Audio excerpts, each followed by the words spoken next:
जय हिंद दोस्तों। स्वागत है आप सबका स्लीपी क्लासेस के यूट्यूब चैनल पे। उम्मीद करता हूं आप अच्छे हैं और तंदुरुस्त हैं। दोस्तों आज हम डिस्कस करेंगे 6 इंपॉर्टेंट और रेलेवेंट आर्टिकल्स इंडियन एक्सप्रेस और हिंदू के, जो कि 13 और 14 सितंबर को 13 एंड 14 सितंबर को न्यूज़पेपर्स में आए थे। ठीक है, हम स्टार्ट करते हैं दोस्तों अपने पहले आर्टिकल से। दोस्तों ये आर्टिकल्स इशू ओरिएंटेड होते हैं। अब इसमें जितने भी कॉलमनिस्ट हैं वो अपने अपने व्यूज लिखते हैं। अब हम वही व्यूज प्रकट कर रहे हैं आपके सामने जो इन कॉलमनिस्ट ने लिखे हैं। तो आपके views you might agree with them, you might disagree with them, but at the end of the day we are looking for articles जो हमको सोल्यूशन प्रोवाइड कर रहे हैं और जो साथ में, बिकॉज आपको पता है कि articles mostly critical analysis oriented होते हैं और जो आर्टिकल्स थोड़ा कंस्ट्रक्टिव क्रिटिसिज्म करते हैं ताकि हम अपने आंसर को बैलेंस आउट कर सकें। ठीक है, दोस्तों बढ़ते हैं पहले आर्टिकल की टुवर्ड्स। तो पहला आर्टिकल है एन आत्मनिर्भरता चैलेंज। बहुत अच्छा आर्टिकल कल आया था इंडियन एक्सप्रेस में। अशोक गुलाटी ने लिखा है। As I have said earlier also, Ashok Gulati is a very well known agriculture economist. Now what does he write over here? Now the context of the article is edible oil mission is a good idea but more is needed. ठीक है, अब जैसे कि आप जानते हैं edible oil हम बहुत ज्यादा इंपोर्ट करते हैं बाहर से। कहां से इंपोर्ट करते हैं? मोस्टली हम इंडोनेशिया और मलेशिया से इंपोर्ट करते हैं। एडिबल ऑयल मोस्टली कहां बनता है? इंडोनेशिया और मलेशिया में बनता है। So we end up importing a lot of edible oil, जो तेल जो हम अपना खाना बनाने के लिए घर पे किचन में यूज करते हैं, वनस्पति तेल जिसको हम कहते हैं, ये एडिबल ऑयल होता है। ठीक है, अब आपको ये भी पता होगा कि एडिबल ऑयल इंपोर्ट बिल हमारा लगभग 80,000 करोड़ का है। ठीक है, हम बहुत लाखों डॉलर्स हम लगा देते हैं एडिबल ऑयल को इंपोर्ट करने में। अब आपको यह भी पता है कि आत्मनिर्भरता के चलते प्रधानमंत्री जी ने यह चीज घोषित करी थी दैट हम क्यों ना चीजें इंडिजेनसली बनाएं। पिछले साल कोरोना के टाइम पे, जब लॉकडाउन के टाइम पे, तो यह बात कही गई थी, आत्मनिर्भरता की बहुत बात करी गई थी, सेल्फ रिलायंस, कि हम चीजें यहां पे बनाएं बजाय कि हमारे के फॉरेक्स रिजर्व डिप्लीट हो और हम बाहर से इंपोर्ट करें। तो उसके चलते अब यहां पे इस एडिबल ऑयल मिशन की यहां पे बात करी गई है। अब देखिए अंत में बात यह आती है कि एडिबल ये जो ऑयल सीड्स हैं ये ग्रो करने का इंसेंटिव फार्मर्स के पास होना चाहिए, बिकॉज जो हमारा एमएसपी रजीम है that is skewed more towards rice, wheat and sugar cane, क्योंकि राइस, व्हीट और शुगर केन की जो एमएसपी है बहुत अट्रैक्टिव लगती है फार्मर्स को और उस पर उनको ग्रो करने का इंसेंटिव मिलता है। तो अगर तो किसानों को इंसेंटिव मिलेगा ऑयल सीड्स ग्रो करने का तो वो क्यों नहीं करेंगे? तो सरकार को एमएसपी पॉलिसीज ऐसे डिजाइन करनी पड़ेगी जो कि ऑयल सीड्स को और अट्रैक्टिव बनाए और उनको फार्मर्स को इंसेंटिव मिले ऑयल सीड्स ग्रो करने का। ठीक है, अब इसके चलते सरकार ने रिसेंटली जो एमएसपी की प्राइसेस अनाउंस करी थी for the upcoming rabi season 2022-2023, उसमें एमएसपी जो वीट की थी that is up by 2% and that of rapeseed and mustard by 8.6%। So oil seeds की जो एमएसपी है उसमें हमने थोड़ा इंक्रीमेंट देखा। ऑल्दो बिहेवियरली फार्मर्स का अभी भी जो इंसेंटिव है और जो माइंड पैटर्न है वो अभी भी राइस और वीट को ग्रो करने के टुवर्ड्स ही रहता है। Now this will be challenging to see कि कैसे वो ऑयल सीड्स प्रोडक्शन के टुवर्ड्स मूव इन करते हैं। ठीक है, अब इसके चलते गवर्नमेंट ये चाहती है दैट फोकस ज्यादा एडिबल ऑयल सीड्स पे हो दैन ऑन वीट। चलो ठीक है, बहुत सारे इकोनॉमिस्ट ने, बहुत सारे लोगों ने ये बात रिपीटेडली बहुत सालों से कही है कि आप ठीक है, अब हम फूड सफिशिएंट बन चुके हैं, अब हम फूड डेफिशिएंट नहीं है, ग्रीन रेवोल्यूशन का बेनिफिट हमने देख लिया, तो अब बाकी क्रॉप्स के टुवर्ड्स भी आप एमएसपी बनाइए जो अट्रैक्टिव है, जिसके चलते किसानों को बाकी क्रॉप्स ग्रो करने का इंसेंटिव भी मिले। चलो ठीक है, मान ली बात। So this is a much called for reform as the relative incentive structure under MSP remains in favour of wheat and shall we say rice and sugar cane also. ठीक है, now we face a dilemma of bulging stocks of wheat. बहुत अनाज है हमारे पास। Food Corporation of India में जो अनाज है वो रुल रहा है, इतना ज्यादा अनाज है, बट उसके चलते भी आपको पता है भारत में फिर भी जो हंगर की प्रॉब्लम है, मैल न्यूट्रिशन की प्रॉब्लम वो फिर भी एग्जिस्ट करती है, इतना सारा अनाज होने के बावजूद भी। तो इसके चलते हम बहुत सारा इंपोर्ट भी कर रहे हैं despite being grain sufficient, despite being that we end up importing a lot of edible oils from the other countries. Now this is causing a very massive hole in our forex reserves. Now national edible oil mission oil palm NEOMOP ये अभी recently announce करी गई थी scheme as a part of Atmanirbhar Bharat. इसके लिए 11,000 करोड़ रुपए का budget रखा गया है। ठीक है, now this is a bold step to augment the domestic edible oil supplies. तो आत्मनिर्भरता कब होगी? जब हम यहां पे खुद इंडिजिनसली चीजें बनाएंगे, उसी को तो आत्मनिर्भरता कहते हैं कि हम खुद पे निर्भर करें, ना कि किसी और देश पे, ना किसी और देश की कमोडिटी पे। ठीक है, तो इसके चलते ये ठीक है, यहां पे स्कीम बनाई गई है। Given that 60% of the edible oil consumed in the country is imported. और आपको पता है अभी एडिबल ऑयल के दाम बहुत ज्यादा महंगे हो गए थे। तेल के तो दाम जो अंतरराष्ट्रीय दाम है वो तो महंगे थे, एडिबल ऑयल के दाम भी बहुत महंगे हो गए। तो हम क्या कर रहे हैं? We are ending up importing a lot of inflation into our country. ठीक है, नाउ यहां पे फिगर दिया हुआ है फिस्कल ईयर 2020-21 में जो एडिबल ऑयल इंपोर्ट्स थे that touched $11 billion, which means about 80,000 crore. So that is quite a lot of money. 80,000 crore हम इतना इंपोर्ट पे लगा रहे हैं, हम इसको सेव कर सकते हैं अगर हम यहां पे बनाना शुरू कर दें, अगर पाम ऑयल की कल्टीवेशन यहां पे हो, ठीक है। और यहां पे एक बात करी गई है, ये आपको प्रीलिम्स पॉइंट ऑफ व्यू से एक फैक्चुअल बात है, oil seed is the only crop that can give up to 4 tons of oil productivity per hectare under good farm practices. अब अगेन यहां पे करेक्टरिस्टिक्स ऑफ ऑयल सीड्स दिया गया है, क्या क्लाइमेटिक कंडीशंस हैं ऑयल सीड्स की कल्टीवेशन के लिए, ग्रोथ के लिए। Again from prelims point of view it is very important for you to know, पूछ लेते हैं कई बारी कि कैसी क्लाइमेटिक कंडीशंस किस पर्टिकुलर क्रॉप के लिए सूटेबल रहती हैं, ठीक है। ज्योग्राफी में आपने टी और कॉफी के बारे में पढ़ा होगा एनसीईआरटीज में।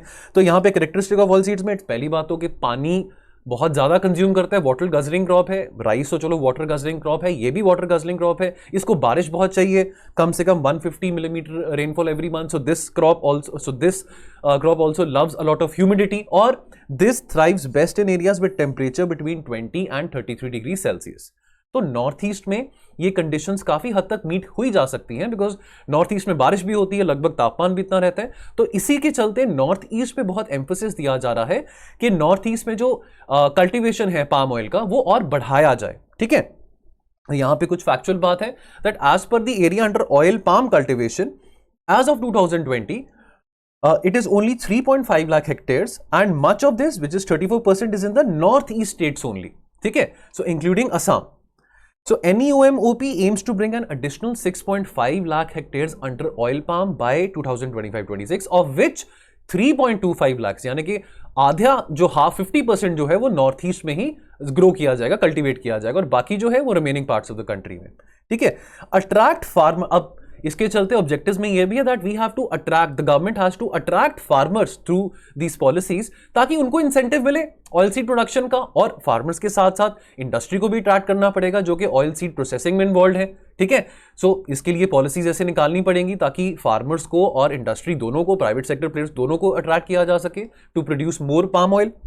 NEOM-OP intends to focus on productivity and area expansion by supporting the farmers through, तो यहां पे कुछ बातें करी गई हैं।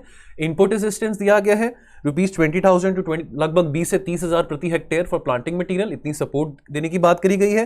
Then 5 crore assistance to the private industries that plan to set up a 5 tons per hour processing unit, and assistance of ₹100 lakh to seed gardens in the northeast for 15 hectares. अब इसमें सजेशंस दिए गए हैं, चलो ये सब बातें आ गई, ऑब्जेक्टिव्स आ गए, NEOM-OP की स्कीम आ गई, सजेशंस दिए गए हैं that government can consider covering more area under oil seeds given the huge deficit we have in edible oil production and given the amount of edible oil we end up importing from other countries. तो इसके चलते सुझाव दिया गया है कि और area भी इन्वॉल्व किया जा सकता है under palm oil cultivation, area को और इंक्रीज किया जा सकता है।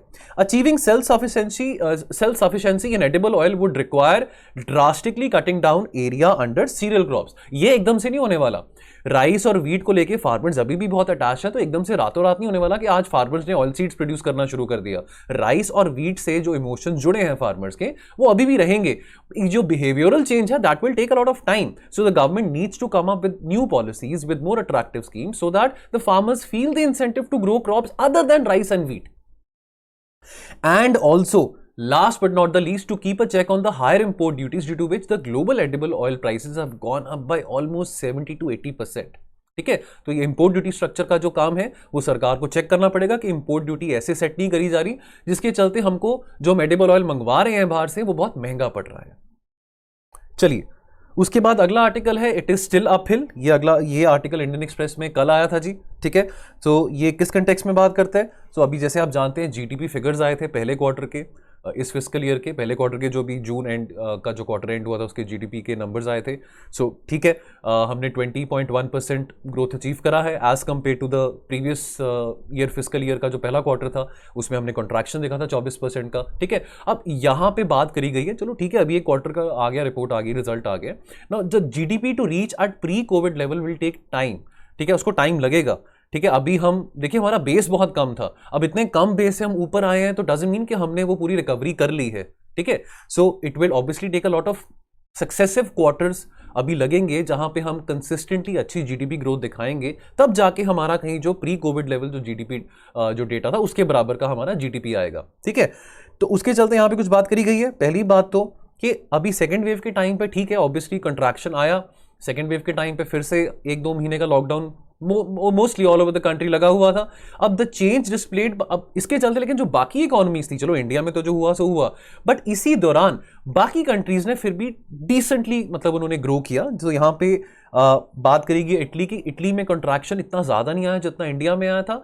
और यहां पे बात करेगी चाइना की, चाइना ने सेम पीरियड में ग्रोथ देखा 11.5% का, तो चाइना में इतना कंट्रैक्शन नहीं आया एज कंपेयर टू इंडिया। अब ड्राइवर्स क्या होते हैं जीडीपी ग्रोथ के लिए? तो ड्राइवर्स ऑफ तो डिमांड, ऑब्वियसली अगर डिमांड होगा तो ही ग्रोथ होगी, अगर लोगों की जेब में पैसा होगा तभी वो डिमांड करेंगे प्रोडक्ट्स को, तभी जीडीपी ग्रोथ हो पाएगा। तो ड्राइवर्स डिमांड के क्या होते हैं? तो प्राइवेट कंजम्पशन होता है और इन्वेस्टमेंट होता है। Now these two things, private consumption and investment, trailing behind the pre covid levels by 12% and 7% respectively. सो अगर जब तक डिमांड हमारी प्री कोविड लेवल तक नहीं आती है, तो डिमांड प्री कोविड लेवल तक कब आएगी? जब प्राइवेट कंजम्पशन और इन्वेस्टमेंट प्री कोविड लेवल तक आएगा, तब तक हम कंसिस्टेंट जीडीपी ग्रोथ शायद ना देख पाए। ठीक है, उसके बाद loss of employment, higher medical and fuel expenses contributed to the overall squeeze in private consumption. जैसे कि आप जानते हैं सेकेंड वेव के टाइम पे बहुत सारे लोगों को दवाइयां नहीं मिल रही थी, ऑक्सीजन सिलेंडर्स नहीं मिल रहे थे, हॉस्पिटल में बहुत खर्चा हो रहा था। ठीक है, ऑब्वियसली जिन फैमिलीज को कोविड हुआ था, जो फैमिलीज कोविड से इंपैक्टेड थी, तो उसके चलते इस तरह के खर्चे बढ़ गए थे। तो ऑब्वियसली उसके चलते अब कंजम्पशन और इन्वेस्टमेंट और कहां पे जाएगी? तो प्रायोरिटी तो पहले जान बचानी होगी। फैमिली में जिसको भी कोविड हुआ है तो मोस्टली जो सेविंग्स हैं बंदे की वहां पे जाएंगी, उसके चलते ऑब्वियसली कंजम्पशन ड्राइव नहीं हो पाया ज्यादा। How investment plans by the corporates, by the private sector entities were put on hold because सब चीजें लॉकडाउन में थी, प्रोडक्शन कैपेसिटीज नहीं रैंप अप कर रही थी, सेकेंड वेव के चलते सब कुछ बंद पड़ा था, तो इन्वेस्टमेंट प्लान्स भी बहुत सारे कॉर्पोरेट्स के ऑन होल्ड चले गए थे। लेकिन यहाँ पे एक बात अच्छी हाईलाइट करी गई है कि गवर्नमेंट कैपिटल स्पेंडिंग, दोस्तों कैपिटल एक्सपेंडिचर, कैपिटल स्पेंडिंग वो खर्चा होता है जो कि सरकार करती है असेट क्रिएशन के लिए। ठीक है, जिससे लाइबिलिटी नहीं जनरेट होती बट असेट, अपना असेट क्रिएट होता है। ठीक है, तो वो होती है कैपिटल स्पेंडिंग, कैपिटल एक्सपेंडिचर। तो यहां पे अच्छा माना गया है कि गवर्नमेंट ने कैपिटल एक्सपेंडिचर बढ़ाया था। अब सेंटर एंड स्टेट फाइनेंसेस की बात करें बहुत ब्रीफली, तो सेंटर्स रेवेन्यू एक्सपेंडिचर। सो दोस्तों रेवेन्यू एक्सपेंडिचर क्या होता है? रेवेन्यू एक्सपेंडिचर वो, आई एम श्योर आपने इकोनॉमिक्स में पढ़ा होगा। चलो, रेवेन्यू एक्सपेंडिचर वो होता है जो खर्चा सरकार करती है जिसे असेट क्रिएशन नहीं होता, लाइबिलिटीज बढ़ती हैं, जैसे कि पेंशन्स देना, सब्सिडीज देना, सैलरीज देना। अब ये लाइबिलिटीज हैं तो चलती रहेंगी। अब जो सरकारी मुलाजिम है, जो गवर्नमेंट एम्प्लॉयज है, उनको सैलरीज देना, जो रिटायर्ड है उनको पेंशन देना, गरीबों को सब्सिडीज देना, तो ये ऑनगोइंग खर्चे, इसको रेवेन्यू एक्सपेंडिचर कहते हैं। So revenue expenditure increase by 7.8%, led by non subsidy spending and capital. So capital expenditure में सब्सिडीज नहीं आती, कैपिटल एक्सपेंडिचर में असेट क्रिएशन आता है। तो रेवेन्यू एक्सपेंडिचर में भी हमने इंक्रीमेंट देखा और कैपिटल एक्सपेंडिचर में भी इंक्रीमेंट देखा, विच डबल टू ₹1 ट्रिलियन, यानी कि 1 lakh crore from 0.6 trillion compare to pre covid levels. तो यहां पे सरकारी एक्सपेंडिचर की बात करें तो उसमें इंक्रीमेंट आया है as compare to the private sector expenditure. Government expenditure increase किया हुआ है। ठीक है, उसके चलते यहां पे ये बात मेंशन है that centre's fiscal deficit declined to 2.7 trillion from the pre covid levels of 4.3 trillion. अब ये थोड़ी हैरानगी की बात है, आप कहेंगे कि सरकार का इतना खर्चा हो तो फिस्कल डेफिसिट कैसे इतना कंट्रोल में आ गया? तो यहां पे ये बात आती है कि फिस्कल डेफिसिट कंट्रोल में आने का कारण ये रहा है दैट जो ग्रॉस टैक्स रेवेन्यूज हैं वो ग्रो हुआ है, यानी कि जो रेवेन्यू रिसीप्ट्स है सरकार के पास वो ज्यादा आई हैं। तो जो ग्रॉस टैक्स रेवेन्यूज है उसमें क्या आता है? आपका कॉर्पोरेट टैक्स आता है, इनकम टैक्स आता है, एक्साइज ड्यूटी कलेक्शन आती है, जीएसटी कलेक्शन आती है। तो इसके चलते सरकार को इस बात का फायदा हुआ, जिसके चलते जो फिस्कल डेफिसिट था वो कंट्रोल में रहा। ठीक है, most of the states also reported to have increased their revenue expenditure due to higher social sector spending amid the second wave of the pandemic. ठीक है, सो स्टेट्स में भी अपना खर्चा बढ़ाया, स्टेट्स ने भी अपना revenue expenditure, capital expenditure increase करा, जिसके चलते जो इकोनॉमी थी वो कंट्रोल रही और सस्टेन्ड रही। The states have also seen an increase in their capital spending compared to the pre-pandemic level. So, good marks to the states and the center for increasing the spending. However, the demand will thrive, will revive again when the private spending and the private consumption starts to increase. So, way forward, now GDP will have to grow by 8% year on year in the ongoing quarter to equalize the pre-COVID level. तो ये तो पहली बात। और दूसरी बात, vaccination, because vaccination is the key to economic recovery. जितने लोग जितनी जल्दी वैक्सीनेशन लेंगे, इंजेक्शंस लगाएंगे उतनी ही जल्दी हमारी रिकवरी हो पाएगी, उतनी ही जल्दी हमारी वर्कफोर्स वापस ऑफिस में जा पाएंगे और उतनी ही जल्दी हमारी इकोनॉमी ट्रैक पे वापस आ पाएगी। So vaccinations need to be sustained. अभी तक हम अच्छा कर रहे हैं, हमारा वैक्सीनेशन रिकॉर्ड अच्छा है, we have been very successful in injecting. अब काफी लोगों को, ऑलमोस्ट 75-80 करोड़ लोगों को सिंगल डोज लग चुका है। So hopefully by the end of this year ये नंबर और बढ़ेगा और शायद बहुत सारे लोगों को डबल डोज भी लग चुका होगा। ठीक है, so that is the key to increase in the GDP and recovery of the economy in the longer run. चलिए नेक्स्ट आर्टिकल है जी, a global war on terror with no tangible results. तो ये आर्टिकल हिंदू में आया था, ब्रह्मा चलनी ने आर्टिकल लिखा है, काफी अच्छा लिखते हैं इंटरनेशनल रिलेशन से रिलेटेड, इनके आते रहते हैं आर्टिकल्स हिंदू में फ्रॉम टाइम टू टाइम, काफी टाइम बाद इनका आर्टिकल कोई अच्छा आर्टिकल हिंदू में आया है। सो इसके बारे में हम देखते हैं क्या लिखा है इन्होंने। कंटेक्स्ट है, the US led war on terror has made the world less safe. ठीक है, अब देखिए अमेरिका ने तो बहुत कन्वीनियंटली कह दिया, चाहे इराक हो चाहे अफगानिस्तान हो, हमारा क्या है, हम उठ के चल पड़ेंगे अपना बोरा बिस्तरा लेके, अपने लोगों को लेके, अपने बम बंदूक लेके, हमको कोई इंटरेस्ट नहीं है इराक में बैठने का, हमको कोई इंटरेस्ट नहीं है अफगानिस्तान में बैठने का, सो हम जा रहे हैं। ठीक है, अब उन्होंने अनाउंस कर दिया, ये प्रीमेच्योर विड्रॉल अनाउंस कर दिया। अब अमेरिका है, अमेरिका को कौन चैलेंज कर सकता है? बेशक जितनी मर्जी हम बात करें, आप अमेरिका को हेट करें, लाइक करें, डिसलाइक करें, जो मर्जी करें, but America still a super power, America can do what it wants to do.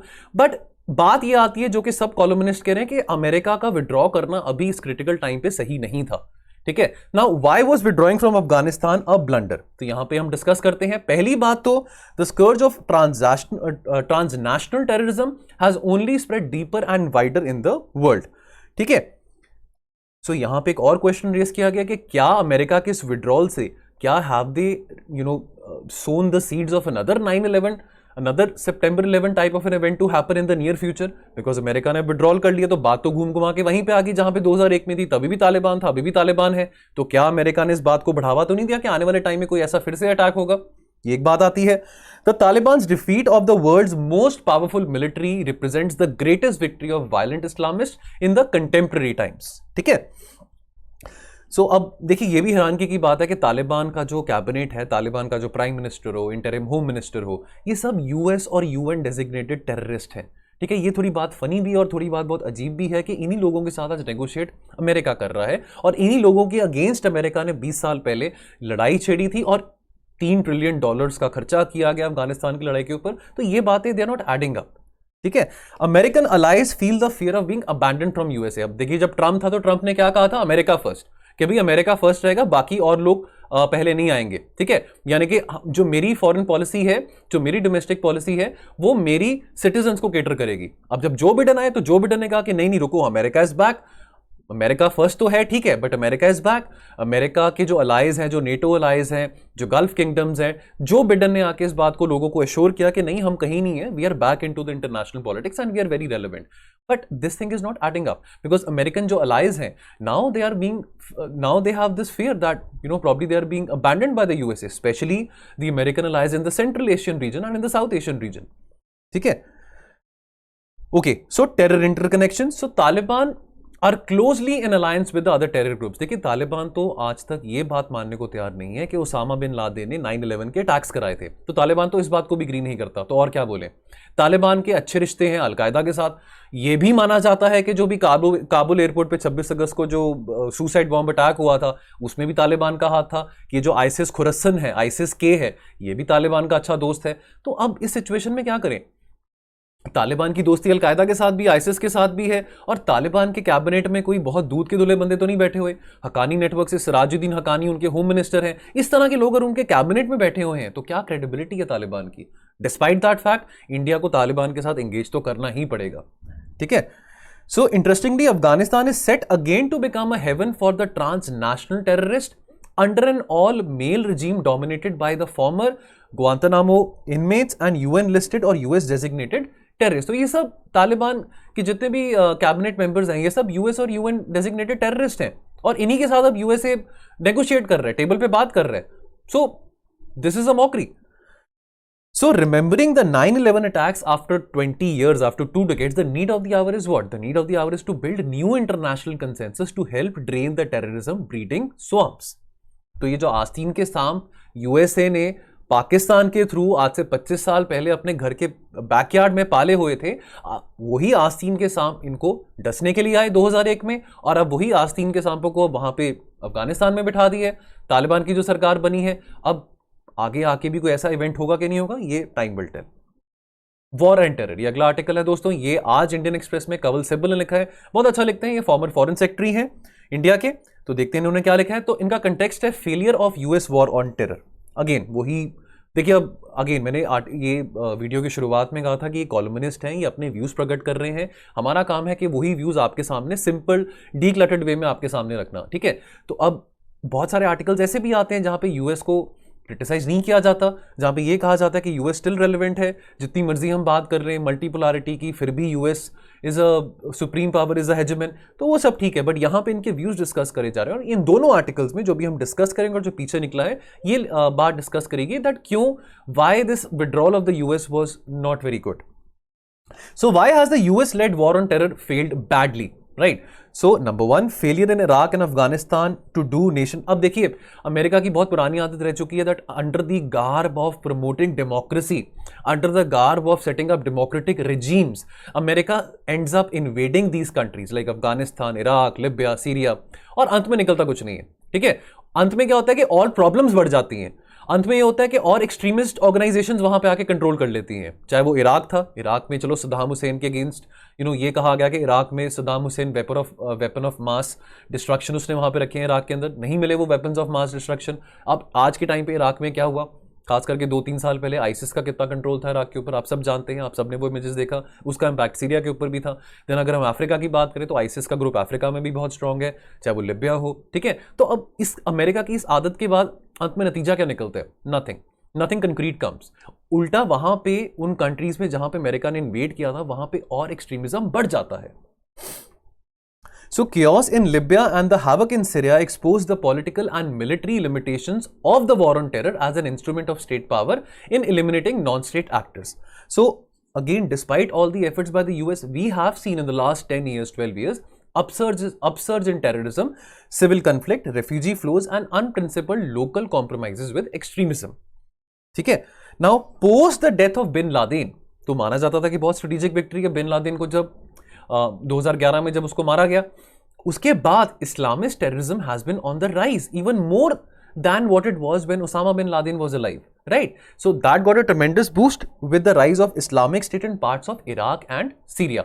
तो ISIS की बात हो रही है यहाँ पे, उसके चलते आप वो सब इमेजेस नहीं भूलोगे 2015 में, 2016 में, जब सीरिया से लोग, छोटे बच्चे, बूढ़े जवान सब भाग रहे थे रिफ्यूज लेने के लिए फ्रांस में, जर्मनी में। तो उसके चलते बहुत बड़ा मैसिव रिफ्यूजी क्राइसिस भी हो रहा था यूरोप में, बिकॉज ये सारी इन कंट्रीज में से, इराक में से, सीरिया में से, लेबनान से लोग निकल के यूरोप जा रहे थे। तो Europe has also suffered dramatic terrorist attacks and influx of refugees with the political and social consequences. Now, how has the war of terror impacted India? तो यहाँ पे जिहादी terrorism has increased in the subcontinent, number one. दूसरी बात, Islamophobia. अब because the jihadi terrorism has increased in the subcontinent, इसके चलते we have seen a rise of anti-Islamic force in the subcontinent, especially in India. The growth of the right-wing groups, right? So they end up creating a lot of disharmony in the community and in the society. America's sanctions on countries like Iran, इसके चलते India का काम करना, धंधा करना Iran के साथ थोड़ा मुश्किल हो गया था, बिकॉज इंडिया के बहुत ज्यादा strategic interest, specially energy interest involve है ईरान में, ठीक है। सो इस करके इंडिया की एंगेजमेंट भी बहुत चैलेंजिंग रही ईरान के साथ। Then the terrorists continue to enjoy safe sanctuaries in Afghanistan and Pakistan. So despite all the big things, the big talks about the war on terror, अभी भी आज के टाइम पे भी जितने सारे टेररिस्ट ग्रुप्स हैं, लश्कर तैयबा से लेके, जैश ए मोहम्मद से लेके, हकानी नेटवर्क से लेके, अभी भी वो सेफ रिफ्यूज एंजॉय कर रहे हैं अफगानिस्तान में और पाकिस्तान में, ठीक है। So US recognition of the LAT, JEM, Hizbul Mujahideen as terrorist groups and its references to cross border terrorism, ये सब बातें सिर्फ डिप्लोमेटिकली ही वर्क करी हैं। On paper, on reality, US जितना इंडिया का स्टैंड सिर्फ डिप्लोमेटिकली लेते हैं, बट ऑन रियलिटी इतना ज्यादा इफेक्टिव स्टैंड यूएस इंडिया का नहीं ले पाता, specially at the UN to address its concerns against these organisations. चलिए अगला article, don't bank on the Shanghai group, ये सी राजा मोहन ने लिखा है दोस्तों। सो कंटेक्स्ट क्या है कि Shanghai cooperation organisation will not help in the stabilisation of Afghanistan. तो यहां पे शंघाई कोऑपरेशन ऑर्गेनाइजेशन SCO जो ब्लॉक है, इसकी अभी इसी हफ्ते एक मीटिंग होने वाली है। कहां पे होने वाली है? दशनबे में, जो कि कैपिटल है तजिकिस्तान का, वहां पे इसकी मीटिंग होने वाली है। अब यहां पे ये बात जताएगी दैट वाई इज, देखिए ऑब्वियसली अफगानिस्तान भी SCO का एक हिस्सा है, ठीक है, तो why is the Shanghai Cooperation Organization unlikely to come up with a regional solution vis-a-vis or with respect to the Taliban or the Afghanistan problem? ठीक है, so पहली बात तो the SCO has not deepened regionalism in Central Asia and does not shine in comparison with its peers in like let's say ASEAN and European Union. तो इतना effectively SCO नहीं हो पाया जितना इसके objective थे कि Central Asian यूनिटी को और हम करेंगे, डीपन करेंगे, तो इतना नहीं हो पाया. सेंट्रल एशियन यूनिटी और इतनी वो इंटीग्रेशन नहीं हो पाई है. ठीक है, सो अभी के टाइम पे तो only real Afghan convergence today is between Pakistan and China, और पाकिस्तान एंड चाइना जो भी फैसला लेंगे या जो भी वो डिसाइड करेंगे with respect to Taliban, certainly that is not going to be in favor or in favorable terms for India, because Pakistan and China don't enjoy a good relation vis-a-vis India, right? So until now Delhi has sought to make full use of the SCO's diplomatic possibilities despite knowing about its futility, right? At the SCO, Pakistan would portray the image of Taliban as a saint, right? So sinner is wanting to become a saint.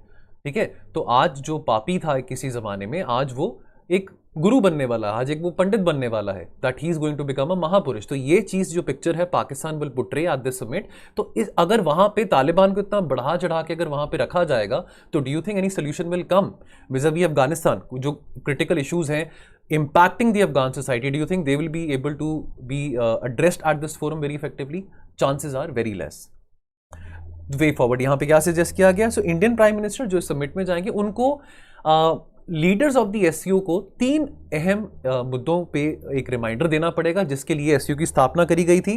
That this bloc, the Shanghai cooperation organisation, should defeat 3 things: terrorism, extremism and separatism. So our Prime Minister need to remind these leaders of the SCO that we have to work in full collaboration and in full tandem to address these issues, right? India must contribute to the collective effort at the SCO to hold the Taliban and Pakistan to their promises. Taliban तो कह रहा है कि भाई despite जो आप जो मर्जी हमारे बारे सोच लीजिए कि हम बुरे हैं, हम एक्सट्रीमिस्ट हैं, लेकिन हम कंस्ट्रक्टिवली काम करना चाहते हैं, हम अफगानिस्तान को डेवलप करना चाहते हैं और हम अफगानिस्तान में डेमोक्रेसी भी प्रमोट करेंगे अपने तरीके से. तो ये सब बातें तो अभी सुनने में बहुत फनी लगेंगी कि तालिबान इस बातों पर कमिटमेंट कर रहा है, but they have to walk the talk. So now India, as a responsible South Asian power, India needs to ensure that Taliban walks the talk on what Taliban is saying. And Delhi must focus on finding common ground with those members of the SCO who do share India's concerns about Afghanistan. Because let's be honest, nobody in South Asia would want that Afghanistan becomes a hotbed of international terrorism, and nobody in the South Asian region would want that terrorism spills over to their regions as well, right? So Pakistan तो चलो जश्न मना रहा है, but south Asian region में और भी countries आती हैं. सो स्पेशली यहाँ पे इंडिया का कंसर्न है, because as we have discussed in the past that groups like the Lashkar-e-Taiba and Jaish-e-Mohammed, they can get a lot of backing from the Pakistan and from the ISI-backed groups sitting in Taliban and in Pakistan. तो इस बात का जो चिंता है वो India की relevant है. ठीक है, तो एससीओ की बात करें तो यहाँ पे एससीओ के जो करंट मेंबर्स ऑफ एससीओ है China, Russia, Kazakhstan, Kyrgyzstan, Tajikistan, Uzbekistan, Pakistan, India. Turkmenistan SCO का मेंबर नहीं है. तुर्कमेनिस्तान हालांकि 800 किलोमीटर का बॉर्डर शेयर करता है विद अफगानिस्तान और 1150 किलोमीटर का बॉर्डर शेयर करता है with Iran, but it is not an SCO member. ठीक है, एससीओ के 4 ऑब्जर्वर्स हैं. ऑब्जर्वर स्टेट में से ईरान आता है, अफगानिस्तान, मंगोलिया, बेलारूस. ईरान अभी फुल टाइम मेंबरशिप के लिए लुक फॉरवर्ड कर रहे हैं शंघाई कोऑपरेशन ऑर्गेनाइजेशन में, और आने वाले टाइम में it is expected that Shanghai cooperation organisation will add Egypt, Qatar and Saudi Arabia also. चलिए, लास्ट आर्टिकल है जी, capital for their courage. So ये किस कंटेक्स्ट में आता है? ये कंटेक्स्ट है फाइनेंशियल इंक्लूजन अमंग वुमेन. ये इस कंटेक्स्ट में आर्टिकल लिखा गया है.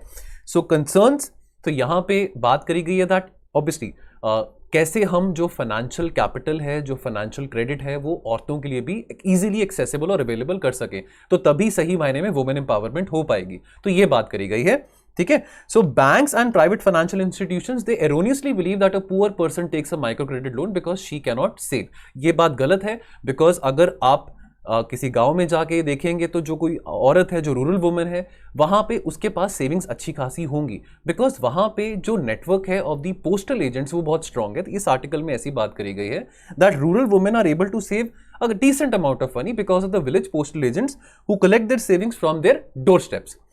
सो फाइनेंशियल प्रोडक्ट्स की बात यहां पे करी गई है that in order for the financial products to be more attractive, in order for the credit and loans to be more easily available for the especially the women, financial products जो हैं they should be designed in a way and delivered intelligently so that they are able to meet the needs of the customer. and by keeping in mind that they use the products to reach their goals. ठीक है, now इसके लिए जो financial products हैं वो Taylor made होनी चाहिए according to the needs and income profile of the customer. तो यहां पे रूरल वुमेन की बात करी गई है, राइट.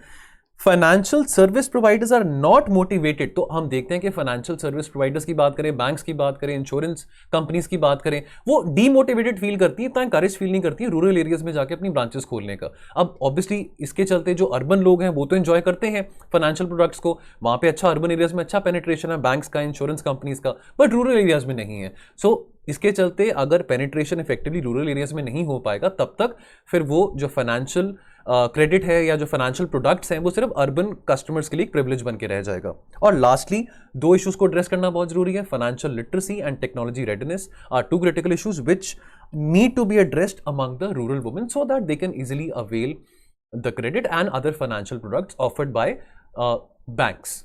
ठीक है जी, ठीक है. सो दोस्तों आज के लिए इतना ही. ये 6 रेलेवेंट आर्टिकल्स थे. मिलते हैं परसों और एडिटोरियल एनालिसिस के साथ. आप अपना ध्यान रखिए और पढ़ते रहिए. जय हिंद. Thank you.